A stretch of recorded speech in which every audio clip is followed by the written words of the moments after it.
कुछ दिनों पहले चीन ने ताइवान से उसके 2 किस्मों के सेबों को आयात नहीं करने की धमकी दी। अब ताइवान ने इस मामले को विश्व व्यापार संगठन में ले जाने की धमकी दी है।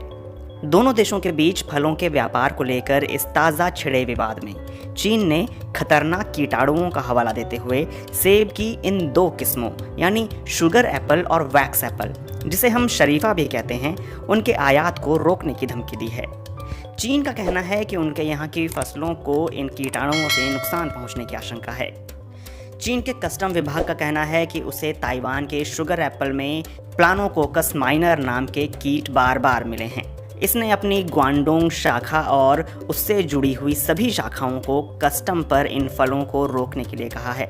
चीन ने अपनी ग्वांडोंग शाखा और उससे जुड़ी हुई तमाम शाखाओं को कस्टम पर इन फलों को रोकने के लिए कहा है।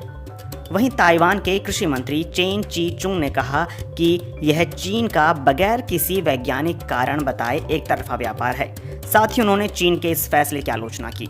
चेन ने कहा कि हम इसे स्वीकार नहीं कर सकते। साथ ही उन्होंने यह भी बताया कि ताइवान ने चीन से कहा है कि अगर वो 30 सितंबर से पहले मौजूदा समस्या का हल ढूंढने की ताइवान के अनुरोध का जवाब नहीं देता तो वह इस मसले को विश्व व्यापार संगठन के समक्ष ले जाएगा। चीन ने यह भी कहा कि सरकार इससे प्रभावित किसानों की मदद के लिए 3.6 मिलियन अमेरिकी डॉलर खर्च करेगी।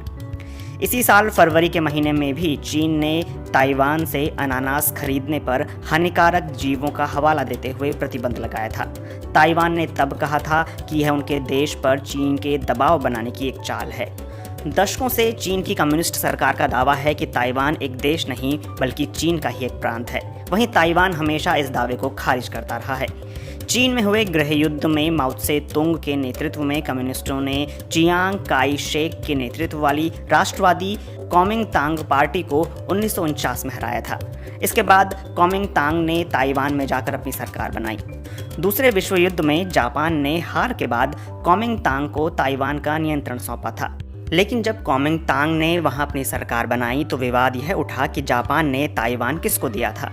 तब चीन में कम्युनिस्ट सत्ता में थे और ताइवान में कुओमिंतांग का शासन था।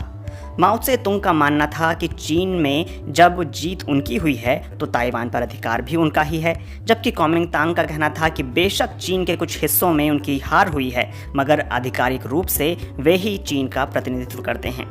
इसके बाद से ही दोनों आधिकारिक चीन होने का दावा करने लगे।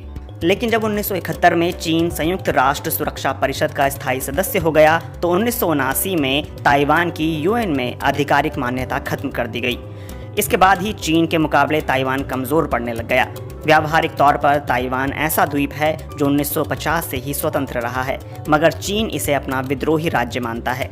जहां ताइवान खुद को स्वतंत्र और संप्रभु राष्ट्र मानता है, वहीं चीन का मानना है कि ताइवान को चीन में शामिल होना चाहिए।